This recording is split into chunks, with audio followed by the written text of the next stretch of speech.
Hi everybody, this is Kevin from Horology Project, and today we're going to be looking at a Tudor GMT. I'm really excited to be talking about this Tudor because I think for many watch fans out there, this Tudor GMT is one that we all enjoy. I remember in 2018 when it was released, it was very unexpected for watch fans out there. It was a big year in the watch world because the Tudor GMT was released along with the Black Bay 58. And what was unexpected about the GMT in particular is that Rolex finally released a GMT Pepsi in stainless steel. So before that, you would have to get a ceramic Pepsi only in precious metals, and finally they released one in stainless steel. So it was a really big deal.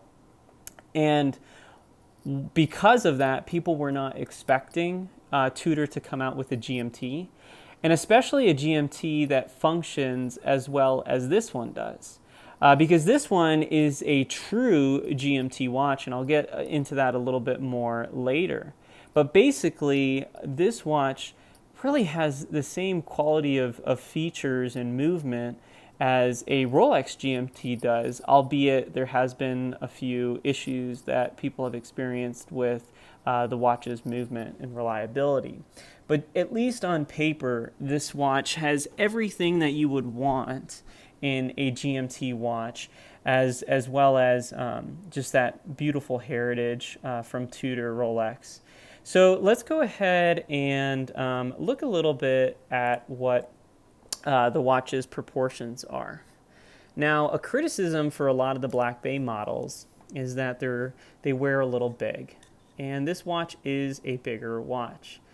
So my measurements right now across the bezel is about 41.3. Let's see if I can get a little bit more accurate. About 41.1, so 41 millimeters, so pretty accurate at what they advertise there. The case thickness is about 14.5 or so, if you're seeing those measurements. 14.5. But realize that there is a little bit of a domed crystal along with kind of the case protruding, the back end of the case back protruding out of the watch. Whoops. Uh-oh. Let's fix that real quick. Make sure the battery doesn't die on us.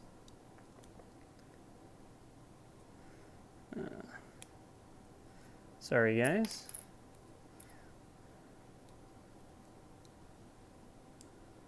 Thanks for bearing with me.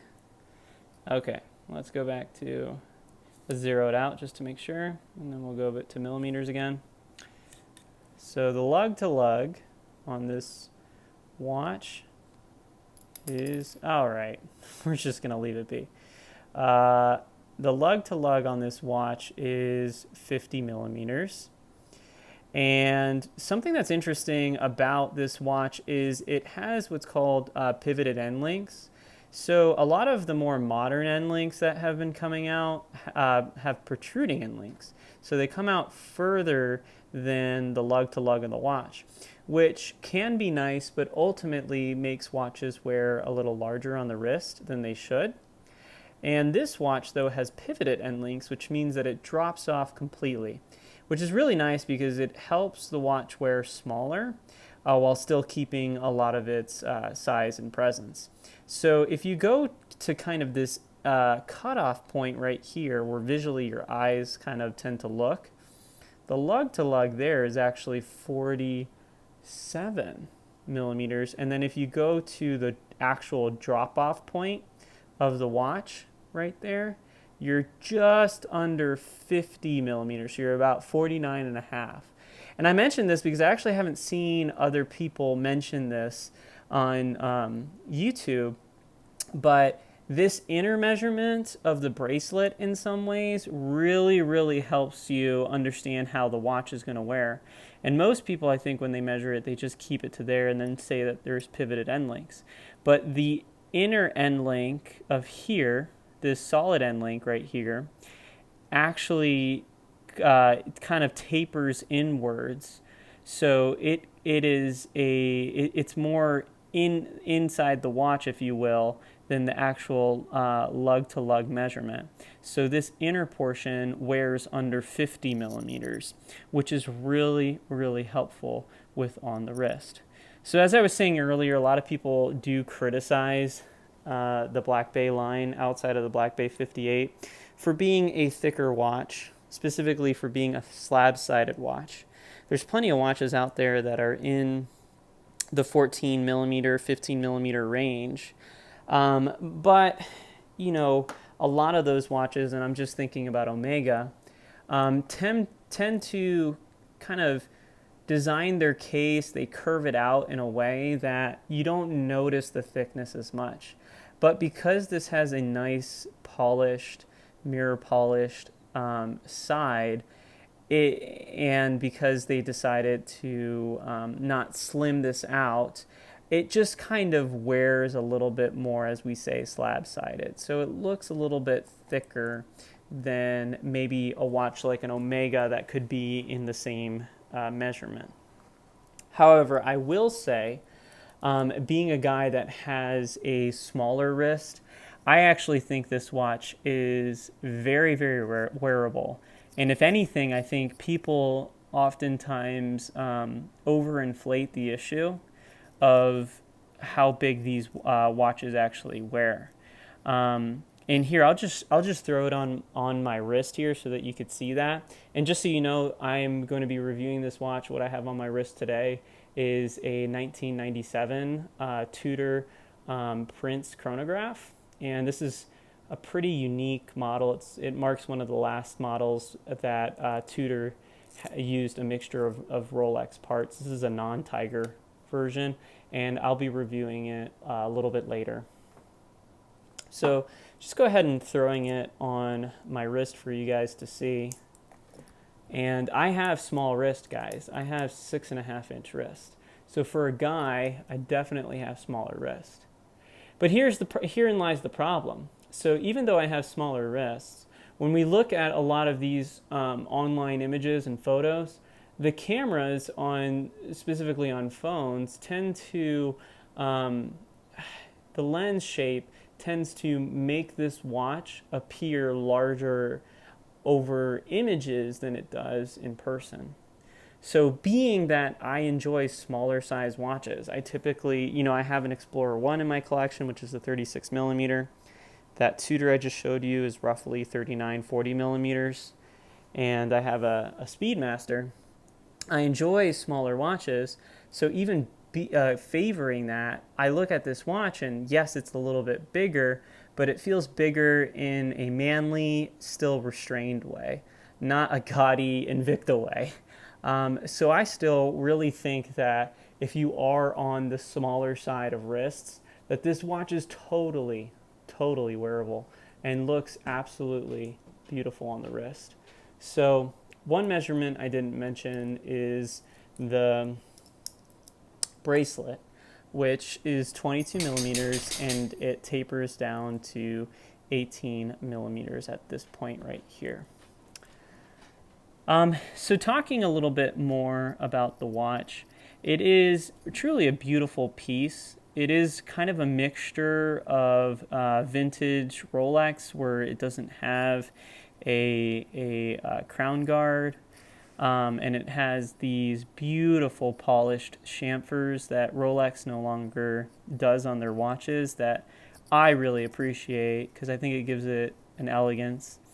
The oyster shape of the case is nice and it comes in beautifully, although I probably would have loved 21 or 20 millimeter taper inwards. The watch really does wear well, and it inspires a lot of confidence for me. I think something that is absolutely beautiful about this watch is just the attention to detail. The mixture of these beautiful metal surrounded, I'm guessing they're probably stainless steel, I doubt they're gold, indices that are not the maxi versions, but the smaller versions. The snowflake hands, which I know divide some people, but I think is really beautiful and very much Tudor. The Pepsi colorway, which in my opinion, this shade of red is nicer than a lot of the reds that I see from Rolex's original GMT, as well as this beautiful, more navy type blue. The watch really is firing on all cylinders. Of course, a contentious area is the side of this watch's bracelet with the rivets, but ultimately, I think this watch is a fantastic piece. So let me talk a little bit about the GMT complication.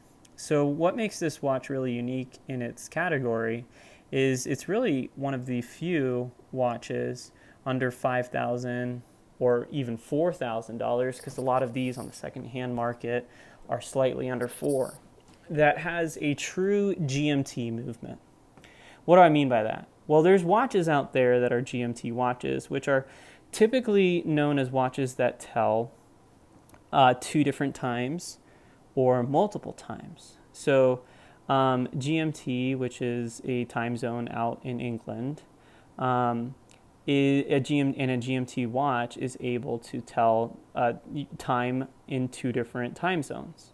So this GMT hand, this red hand, is going on a 24-hour cycle. So I have it set right now to the East Coast time, which is telling me that that time right there is about 11:19. And then this hand over here, this snowflake hand, is your local time. Now, I don't have it set properly because my local time's actually around 9 o'clock, but now I know that it's about 9:20. I live out in Denver, Colorado, and we're 2 hours behind East time. So it's really nice because let's say I'm doing business somewhere and I have it set to East Coast time, then I can see the time zones in 2 different places, especially if you're doing business somewhere where when it's AM for you, it's PM for somebody else. But just to kind of demonstrate how it's supposed to work, typically what you would do is you would put the GMT time on your time zone, and then as you would travel to a different place, you would shift the local hand to whatever time zone you're in. So assuming that I'm in Colorado right now and I've gone to the East Coast, I'm going to go 1, 2, and now I'm in the East Coast time. And as you'll notice, the second hand hasn't stopped ticking, which is really great because if you have to hack the second hand, then you have to kind of move the minute hand around and to try to get to where you want to be, which could be a little bit of a pain in the butt. Because if you're anything like me, you typically wait for the second hand to get to the 12, and then you try to line up the minute hand perfectly with one of the ticks to make sure that it's telling and keeping good time. So it is a little annoying to do that. It's kind of a first world problem, but the convenience of being able to just pull this out and shift time forward as well as backwards is really, really nice and convenient. And something pretty neat too is it does it not only with the hour, but with the date change. So you'll notice a very nice, crisp date change. And you can even go backwards. Speaking of date change, that has been one of the venerable issues of this watch. A lot of people have reported that this watch has caused them problems with the date wheel jumping like 2 dates. And Tudor has unfortunately stayed quiet about that, even though it's an issue that everybody knows. Supposedly in 2021, which is the time that I'm recording this video, that issue has been resolved, but it still kind of remains to be seen. But needless to say, this watch is very convenient. Because going back to the GMT features, this particular watch can tell time not just in 2 time zones, but in 3. So, for instance, looking back at the GMT hand, I know that that hand is set to East Coast right now. What I can do if I want to tell the time, let's say in Pacific, which is 3 hours, minus 3 hours from East Coast time, then all I would have to do is make this adjustment here. And one more click, and then now I am in Pacific time. So pretty cool. This, by the way, does have a 48-hour or 48 click bidirectional bezel, which is good because it allows for you to do half hours as well as full hours. So some GMT watches only do 24-hour click. So this gives you a little bit more time zone options.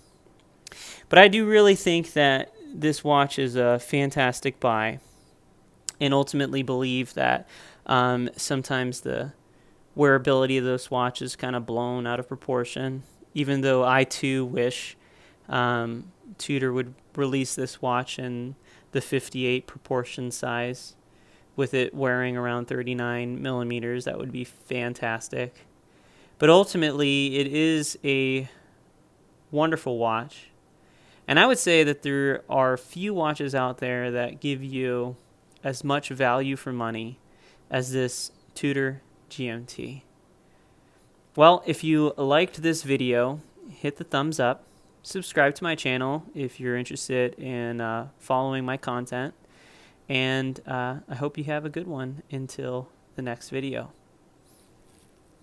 Oh, and if there are any of you that have a Tudor GMT that is a 2021 model or later, I'd be curious to know in the comment section if your watch is performing well or if you've found yourself with a date wheel issue as well. See you in the next one.